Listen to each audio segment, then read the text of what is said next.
আসসালামু আলাইকুম প্রিয় দর্শক, আজকের ভিডিওতে আমরা আলোচনা করব মুসলমানদের জন্য সবচেয়ে বরকতময় দিন জুমার দিন নিয়ে।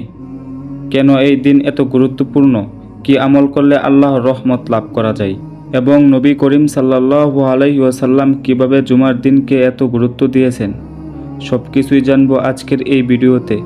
ভিডিওটি না টেনে সম্পূর্ণ দেখুন, কারণ এখানে এমন কিছু তথ্য রয়েছে যা আপনার জীবনে গুরুত্বপূর্ণ। জুমার দিনের ফজিলত। জুমার দিনের শ্রেষ্ঠত্ব সম্পর্কে আল্লাহ তাআলা কুরআনে এরশাদ করেছেন, হে ঈমানদারগণ, জুমার দিনে নামাজের জন্য আহ্বান করা হয়েছে। তখন তোমরা আল্লাহর স্মরণের দিকে স্থাপিত হও এবং সব কাজ বাদ দিয়ে আল্লাহর দিকে ফিরে আসো।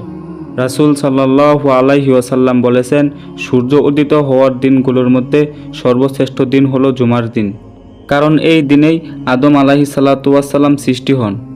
এই দিনেই তাকে জান্নাতে প্রবেশ করানো হয় এবং এই দিনেই তাকে দুনিয়াতে পাঠানো হয়।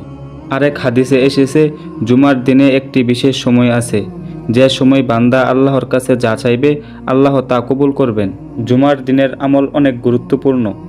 রাসূল সাল্লাল্লাহু আলাইহি ওয়াসাল্লাম এই দিনে বিশেষ কিছু আমল করতেন এবং আমাদেরকেও এইগুলো আমল করার নির্দেশ দিয়েছেন।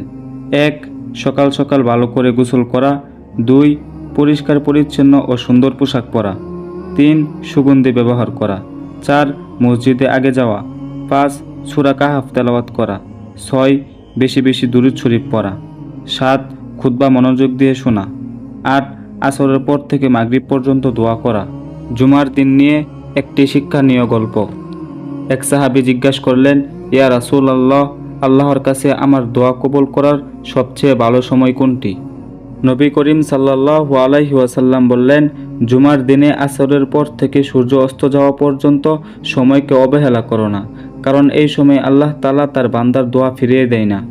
অন্য একবার রাসূল সাল্লাল্লাহু আলাইহি ওয়াসাল্লাম বলেছেন, যে ব্যক্তি জুমার দিনে গোসল করে সুন্দর পোশাক পরে সুগন্ধি ব্যবহার করে মসজিদে উপস্থিত হয় এবং খুতবা শুনে ও চুপচাপ বসে থাকে, তার এক জুমা থেকে আরেক জুমা পর্যন্ত সব গুনাহ মাফ হয়ে যাবে।